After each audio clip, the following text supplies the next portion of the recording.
Bonjour tout le monde, on se retrouve aujourd'hui pour le déballage de Now or Never, le troisième de la série de Above and Below, de Near and Far. Et là, c'est Now or Never, donc par Red Ravens Game, et c'est Ryan Lockett.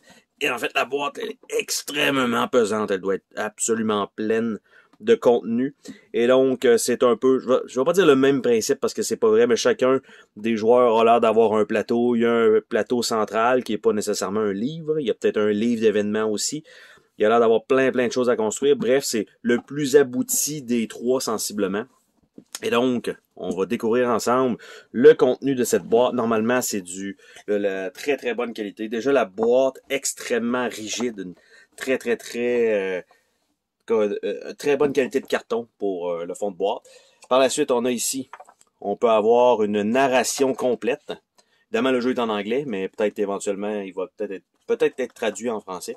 Et donc, ça ici, donc on a la traduction. Pas la traduction, mais la narration. Plutôt qu'on peut aller chercher avec une application, ce qui est quand même bien. Par la suite, on a le livre de règles. Donc, un bon papier quand même glacé, mais pas trop.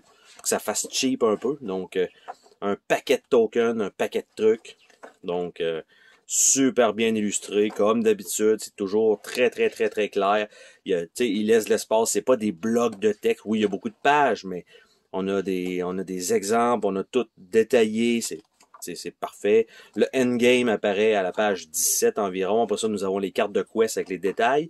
Nous avons les lieux, les artefacts et ces trucs-là. Un mode histoire dans le cas qu'on veut vraiment faire une genre de campagne. Un mode solo, il y a quelques petites règles avec des cartes solo qu'on peut rajouter. Donc, on a un reroll variant, on a des petites variantes en plus. Et on a l'iconographie et le derrière donc du livret qui est là.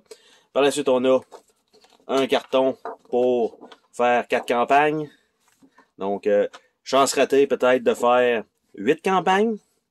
Puis ça, ce n'est pas, on peut, c'est pas un papier où on peut prendre un crayon qui vient dans les petits jeux, là. J'allais dire un crayon permanent. Non!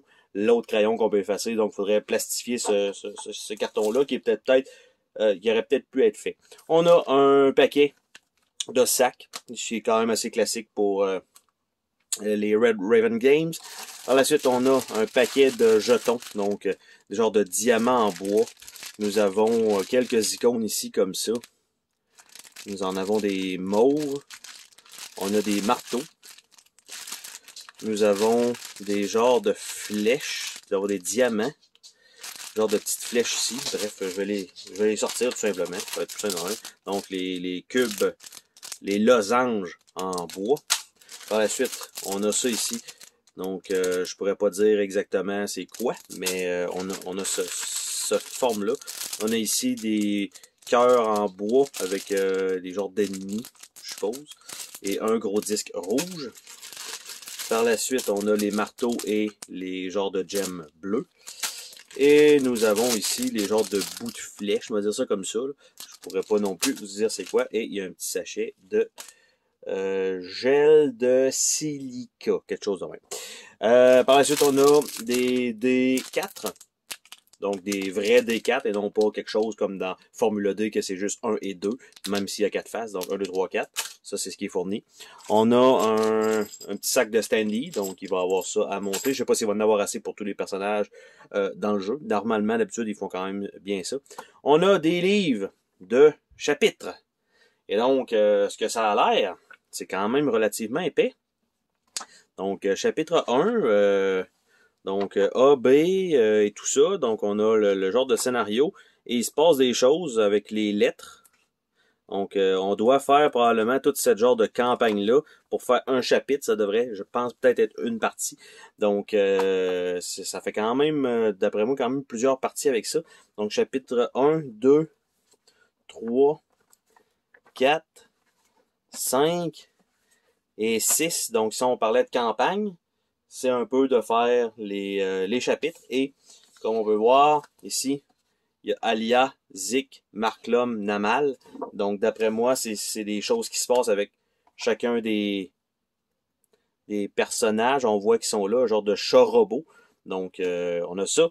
On a des cartes ici. Donc deux petits paquets de cartes qu'on va pouvoir regarder dans pas long. Donc, on a un board pour Namal, qui est de l'autre côté, c'est une map illustrée. Nous avons Halia, qui n'a pas les mêmes choses du tout. Donc, c'est le même plateau en arrière. C'est pas les mêmes valeurs non plus sur les flèches. On a Marklum. Donc, on a ça. Et on a Zik, qui est genre de Cookie Monster, sensiblement. Par la suite, on a ce qui semble être les plateaux de joueurs, qui devraient être sensiblement tous identiques. Et on a une partie la nuit, peut-être, ou underground. Là, l'iconographie, j'allais dire, est-ce qu'elle est pareille? Ça me semble... Non, ce n'est pas pareil. Donc, c'est pas les mêmes icônes.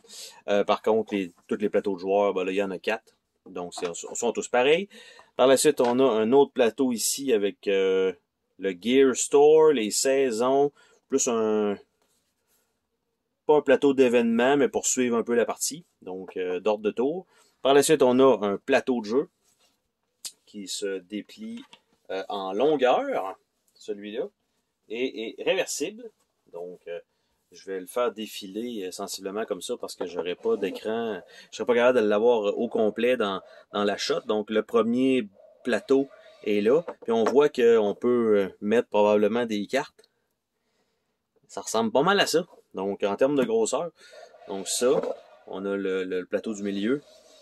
Et on a au bout, genre de désert, tout ça, superbement illustré.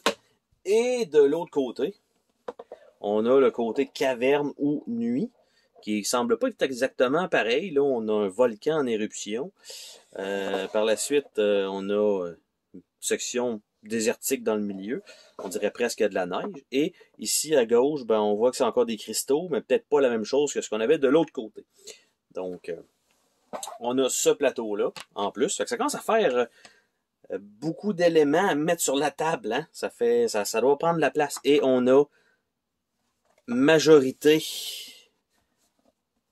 de composantes qui sont des feuilles de punch.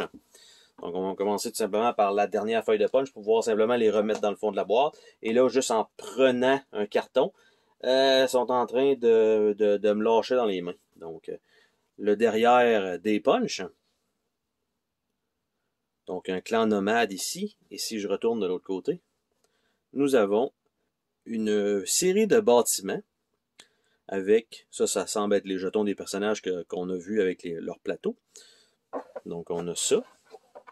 Par la suite, un autre plateau.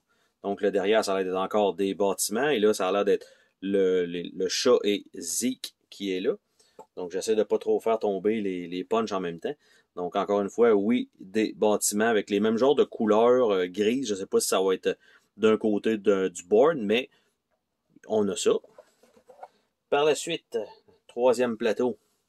Même principe, ça risque d'être encore une fois des bâtiments avec les restants des jetons des personnages qui avaient l'air de manquer pour que ce soit égal deux partout. On a encore une série de bâtiments qui sont des tuiles, superbement illustrées encore une fois, avec quand même très peu de texte dessus. Par la suite, nous avons ce qui semble être de la monnaie. Ici, ça a l'air d'être un giga facochère. Des petites tuiles ici, on a ça, on a plein de petites tuiles vertes comme ça. Et de l'autre côté, ce qui semble être des personnages. Donc, ça ici, on a des personnages qui sont là. Et là, on se ramasse avec qui semble être des habiletés qui sont là. Ça, c'est plus l'impression des monstres. Nous avons une autre feuille de punch. Et ça, j'ai l'impression que ce sera probablement les standees avec les petites bases. Donc, on a ça ici. Encore une fois, même série de petits jetons dans le bas, mais avec un dos différent. Donc, encore une fois, probablement les monstres, encore des habiletés ici, avec de la monnaie en haut à droite. Ici, même genre de jetons pour ceux-là ici. Ici, c'est peut-être les monstres à piger dans cette section-là, ce qui semblerait être le cas au lieu d'être plutôt des cartes, c'est des jetons. Donc, on a encore une fois une série de jetons rectangulaires dans le bas, un petit peu plus petits que les autres. Donc, on a le même principe ici, avec le super artwork. Ça, c'est toujours bien.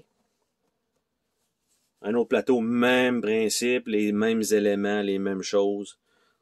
Et de l'autre côté, on a une série de personnages, on a une série d'ennemis, on a ce qui semble être des habilités encore une fois, et des personnages en haut avec lui, avec une tête qui flotte. Bref, on a ça.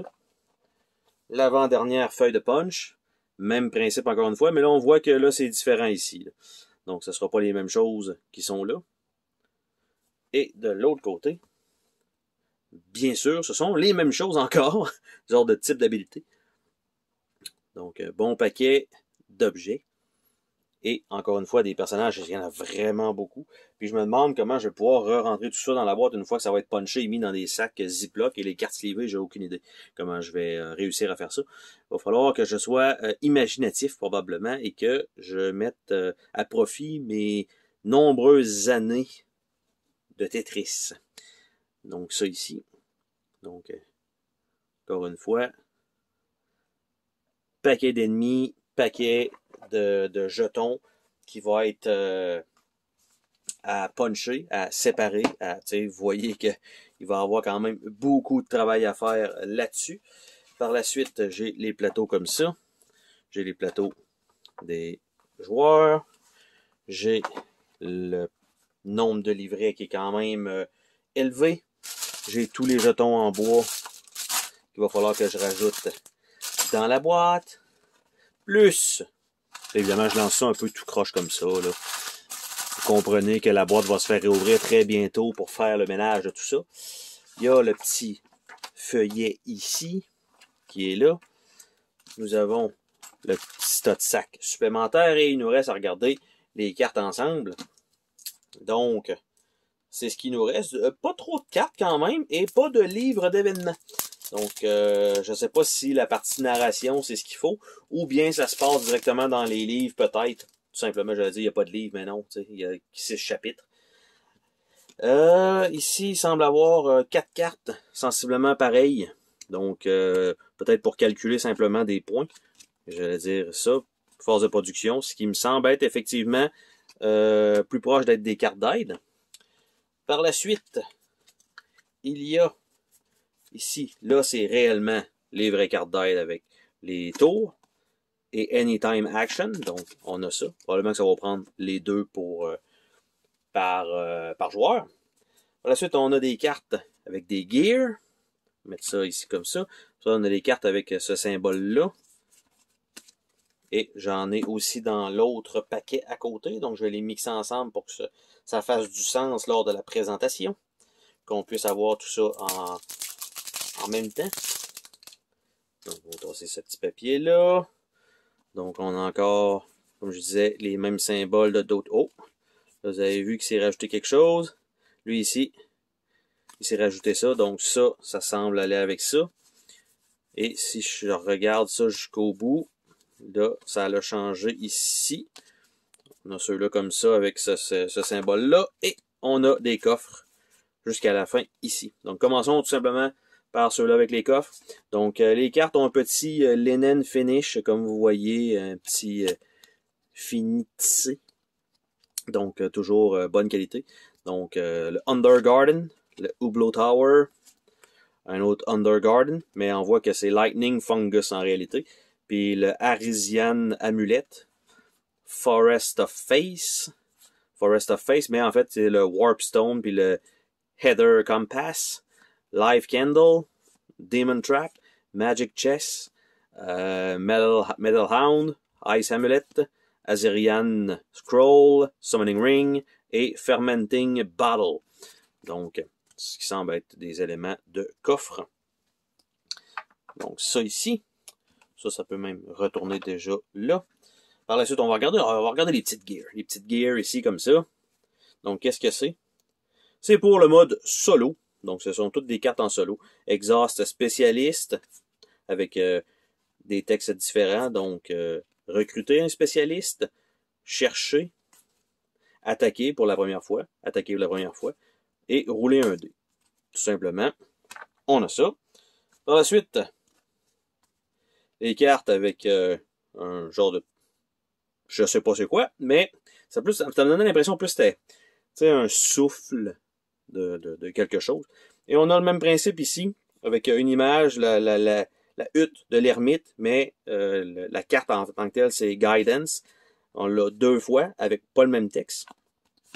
Après ça, Villager Training, Ceramic Expert, Demon Engine, Petrified Ghost, Guidance, Guidance, Guidance, Guidance, Guidance, Guidance, Guidance, Guidance, Diplomate, Guidance, Guidance, and Guidance. Hein? Ils veulent vraiment qu'on les suive. Et le dernier paquet, qui sont juste le rectangle vert. Donc, Flying Casino, Scholar's Tower, donc Moment of Truth, le Lost Villager, Black Market, Phase Squid, Refugee Rumor, Spirit Awaken, Trapped Villager, Glogo Settlement. T'sais, on voit rien vraiment, on voit juste comme probablement qu'ils vont entrer dans la grotte. Vengeful Demon, Lost Pack Bird, Copper Empire. On voit que c'est Hublot Tower qu'on a eu aussi dans l'autre deck. Spirit Trap, Laser Drill, Exit Mining, Glittering Palace, Dock Market, Destroyed Camp, 2 fois. Buried Throw, Shrine Tablet, 2 fois, 3 fois. Explorer, Demon Traders, Spindle Spider, Buried Trove, on voit que c'est la même image encore une fois, puis il a l'air d'avoir 1 de vie. Après ça, Lost Bag, Hog Folk Aid, Fish Folk Aid, Teaching. Celui-là, peut-être la carte est un peu faible côté design. Réputation, Speak of Spirits, Excite Mining, comme on a vu tantôt, Guro Guri Bat, Trade Talk, Craft, Excite Mining, Hidden Spell, Shell plutôt, Overcraft et Cyclops Steers. Donc, c'est tout ce qu'il y a dans cette boîte-là. Une énorme boîte de contenu. Là, je dis énorme, pas nécessairement qu'elle est grosse, nécessairement la boîte, parce que c'est un format plutôt standard, mais c'est extrêmement pesant. J'ai aucune idée du poids de la boîte, mais ça, pour les compagnies qui envoient ce jeu-là par transport, ça doit être quelque chose. Donc, c'était le déballage de Now or Never.